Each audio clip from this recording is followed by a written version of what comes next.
para gawin yung task na binigay sa amin ng teacher namin sa MTech, kung saan ipapakita namin sa inyo or ipapakita namin sa inyo kung paano gawin or gamitin yung mail merge sa WPS. So, ano pang hinihintay natin? Arat na!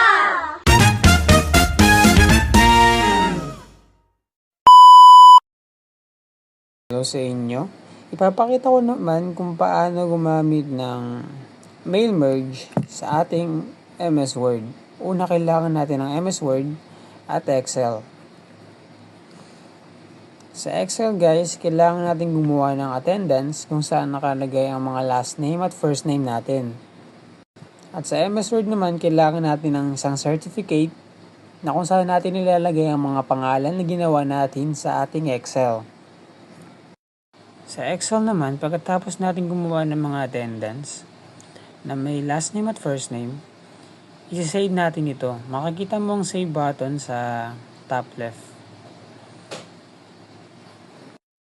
After natin i-save ang Excel, pupunta tayo ng MS Word at hahanapin natin ang mailings sa taas. At sa Start Mail Merge naman, naglalaman ito ng Select Recipients. Type a new list. Ang type a new list po pala ay dito po ay magmamano-mano po kayo. Magmamano kayo ng pangalan, address at iba pa. So mauubusan po ang oras nyo dyan kasi madami po. Kaya dito kayo sa Use an Existing List. Ito po yung Excel na sinave natin kanina. So yung Excel na yon ay hahanapin natin. So niligay ko siya sa desktop para mabilis ko siya makita. Then after mong i-click, may lalabas na ganyan at pipili ka lang po ng isa at i-okay mo. Then ayan, umilaw na po sila. Ibig sabihin yan, gumana na ang ating Excel. So i-click mo ang Insert Merge field, makikita mo ang first name at last name. I-click mo lang po ang first name at ang last name. Ayan. Ilalagay mo lang po kung anong gusto mong ilagay. So, ang ilalagay ko po dito ay parehas.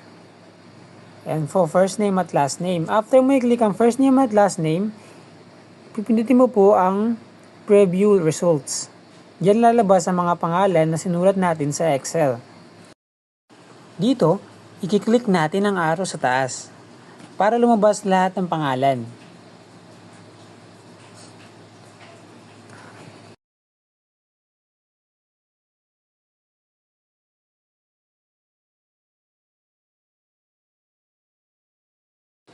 At dito nagtatapos ang ating mail merge. So doon nagtatapos yung video tutorial namin kung paano gawin or gamitin yung mail merge sa WPS. So sana may natutunan kayo sa ginawa namin yung video tutorial.